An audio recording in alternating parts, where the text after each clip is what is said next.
Evangelio de nuestro Señor Jesucristo según San Marcos. Gloria a ti, Señor. Cuando arrestaron a Juan Bautista, Jesús vino a Galilea a proclamar el Evangelio de Dios y decía: se ha cumplido el tiempo, está cerca el reino de Dios. Conviértanse y crean en la buena noticia. Pasando junto al lago de Galilea, vio a Simón y a su hermano Andrés, que eran pescadores y estaban echando las redes en el agua. Jesús les dijo: vengan conmigo y los haré pescadores de hombres. Inmediatamente dejaron las redes y lo siguieron. Un poco más adelante vio a Santiago, hijo de Zebedeo, y a su hermano Juan, que estaban en la barca remendando las redes, y los llamó. Ellos dejaron a su padre Zebedeo en la barca con los obreros y se fueron tras de él. Palabra del Señor. Gloria y honor a ti, Señor Jesús.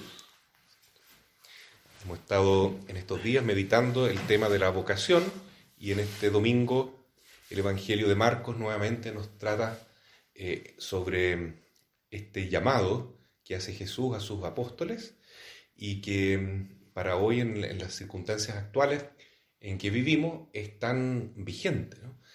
No solo un llamado a personas que van a ser sacerdotes, obispos, como es el caso de los apóstoles, sino que es un llamado universal en el fondo, a todos los cristianos, a todos los bautizados, para ser discípulos misioneros del Señor.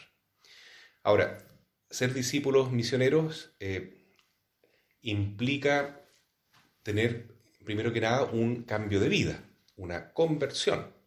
Por eso lo primero que dice Jesús en su anuncio es: está cerca el tiempo del reino de Dios, conviértanse y crean en el Evangelio. ¿Ya? Y esa predicación de Jesús, ese llamado al arrepentimiento, a la penitencia, a la conversión, es más actual que nunca, como digo, porque el mundo hoy, como en la época de Cristo, está muy, muy alejado de Dios. Entonces, estamos viviendo en una cultura adormecida frente a lo que es el mensaje del Evangelio, que es una buena noticia. Y estamos acostumbrados en el fondo y estamos como anestesiados frente a la buena noticia, ¿no? Porque vivimos para las malas noticias. Siempre estamos pendientes de lo malo que está pasando a nuestro alrededor. ¿Y por qué? Porque vivimos en una cultura de muerte, donde el ser humano en general, la cultura del hombre de hoy, busca poner al hombre en el centro y olvidarse de Dios. Entonces eso genera una cultura de muerte. Optar por la muerte significa la ley del más fuerte sobre el más débil. Significa un rechazo de la ley de Dios. Significa en el fondo estar contra la vida. Dios es la vida, Dios es el amor. Es optar por el egoísmo, es optar por el narcisismo, ¿no es cierto? Por poner el hombre como si fuera un pequeño Dios. Y eso es una oscuridad total que lleva a la perdición, que lleva a la infelicidad completa y a la destrucción del hombre, ¿no? Que el hombre mismo se destruye a sí mismo. Entonces, en esta oscuridad, Jesús llama a los apóstoles para hacer luz, para iluminar las tinieblas en que estamos, ¿no? Y aunque seamos una luz muy chiquita, es una luz que se agradece, ¿no? Porque cuando hay una sala totalmente oscura, si se prende un fosforito, ese fósforo marca la diferencia, ¿no? Y es un punto de referencia, y es algo que por lo menos ilumina al menos un poco esa densa tiniebla que rodea a todo el mundo. Entonces, ese es el gran llamado a ser apóstoles. Pero para hacer luz en medio de las tinieblas hay que diferenciarse de las tinieblas. Hay que diferenciarse de la masa y ser levadura, ¿no es cierto? Y en ese sentido hay que convertirse. ¿Y convertirse qué significa? Dice el apóstol Pablo que, en la lectura que escuchamos, la segunda, de los Corintios, que hay que vivir en este mundo como si estuviéramos viendo una obra de teatro en el fondo, como una representación, sabiendo que todo esto que vemos y que palpamos y en lo cual estamos como absorbidos es pasajero. Dice el apóstol que lo que vemos en este mundo ya termina. Por eso los que gozan del mundo mejor actúen como si no disfrutaran de él. Es un mundo pasajero, es un mundo volátil, es un mundo que en el fondo es como sombras, no tiene una consistencia real. El ser humano está llamado a vivir la vida eterna, una vida que no termina. En cambio, este mundo es totalmente transitorio, pasajero. Y es un mundo que está alejado de Dios más encima. Entonces, hay que tratar un poquitito de despegarse de la mentalidad mundana, y eso es la conversión. Eso es el cambio de mentalidad. Y en definitiva, ¿qué significa seguir a Jesús, ser discípulo misionero? ¿Cuál es la mentalidad nueva que el Señor nos pide? Es estar dispuestos a tomar nuestra cruz.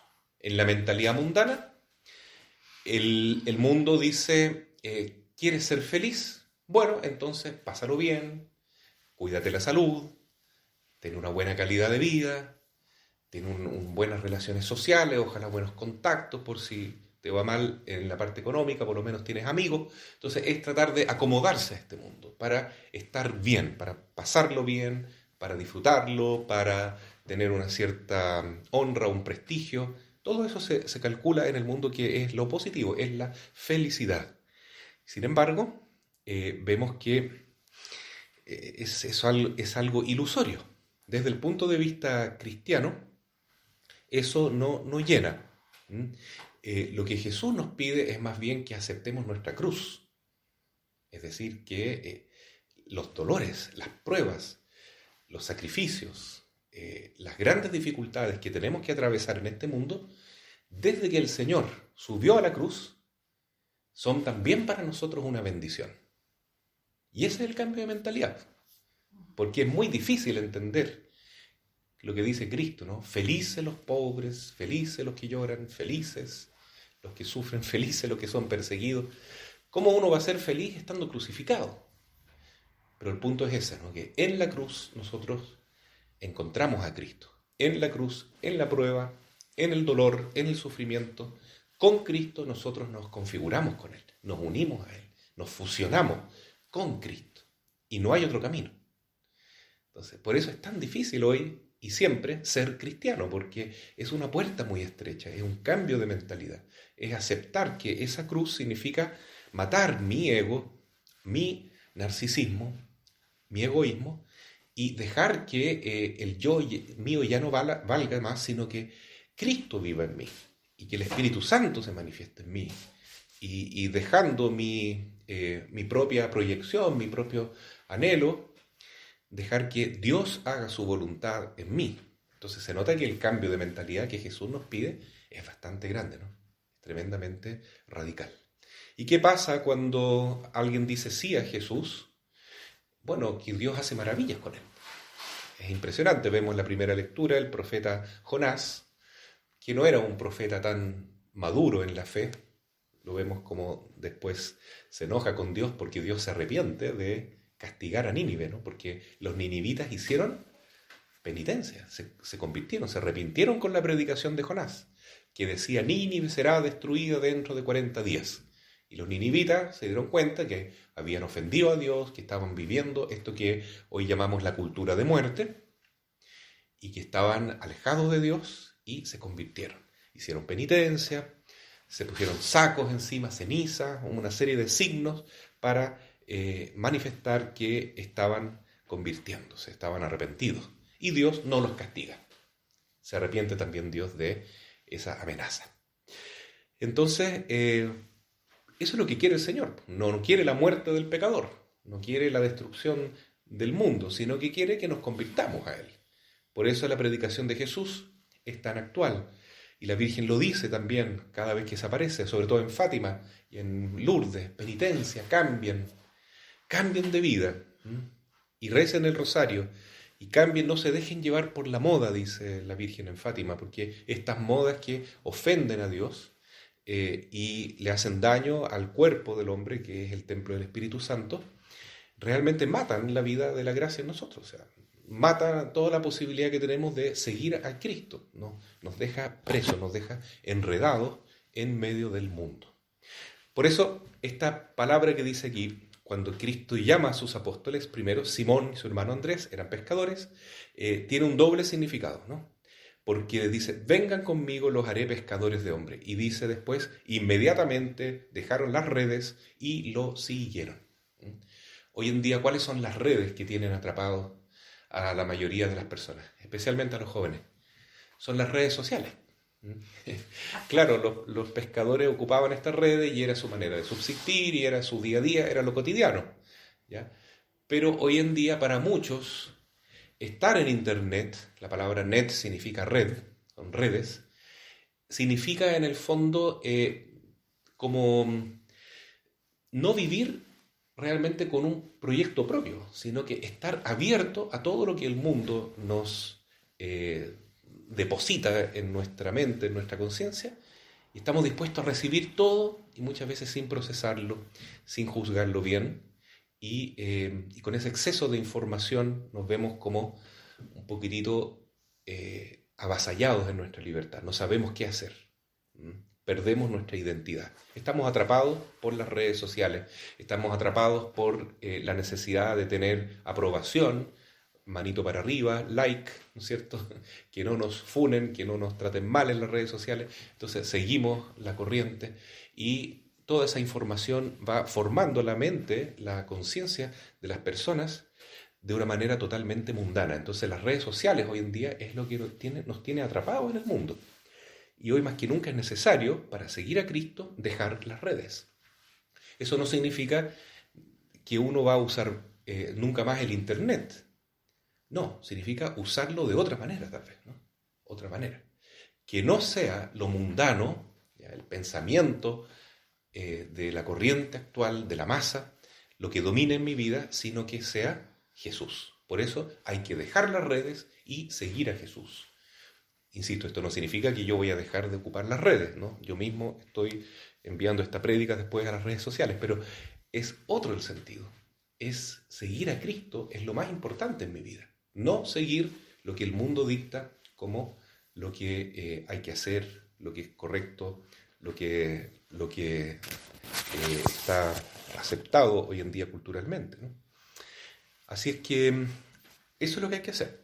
Esa conversión en gran medida va a hacer despegarnos un poco más del mundo y apegarnos más al Señor.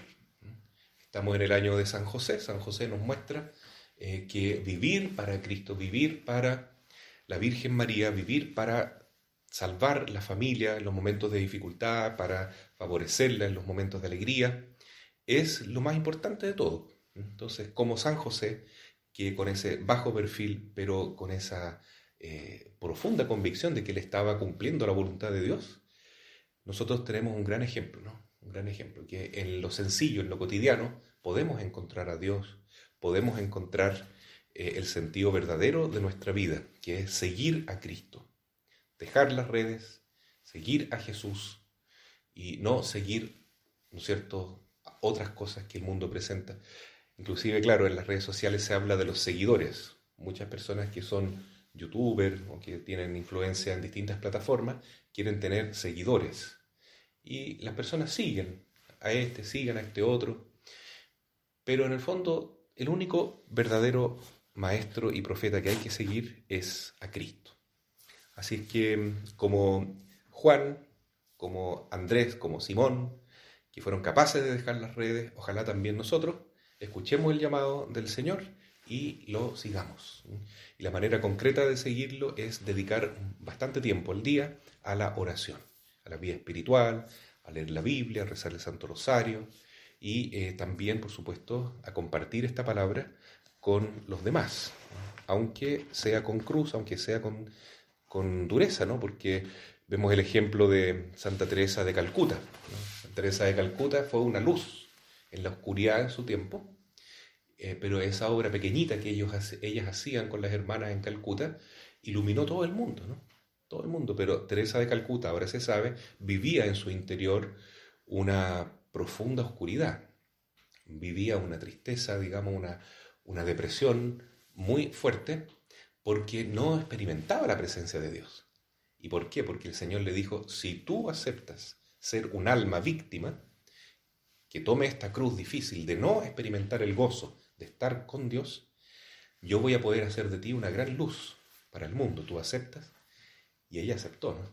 Entonces, a partir de ese momento, y que fue poquito antes que comenzara a trabajar en Calcuta, ella comenzó a experimentar esa sequía espiritual. Entonces, ella vivió una oscuridad muy profunda, una falta de gozo total hasta el día de su muerte, pero ella fue luz para el mundo. Y entonces, claro, ella estuvo crucificada con Cristo. Uno dice, qué pena, ¿no?, que haya sufrido tanto esta monjita y que tanto bien que hizo y que no haya gozado en este mundo. Pero ella decía, no me importa no pasarlo bien aquí. Ya, a mí lo que me importa es servir al Señor y ser luz del mundo. Y cuando las monjitas le decían, madre, que descanse un poquitito, o la gente la miraba tan activa y le decía, descanse un poco, madre. Tengo toda la eternidad para descansar, decía ella, ¿no? Ahora es el momento de trabajar, de servir al Señor. Así que esa es la mentalidad, ¿no? Los santos son los que realmente dieron en el clavo, como se dice, y descubrieron cómo seguir de veras a Jesús. El camino es la cruz, pero la cruz no es un signo de maldición, sino que es verdaderamente un signo de que estamos unidos a Cristo y dispuestos a hacer su voluntad.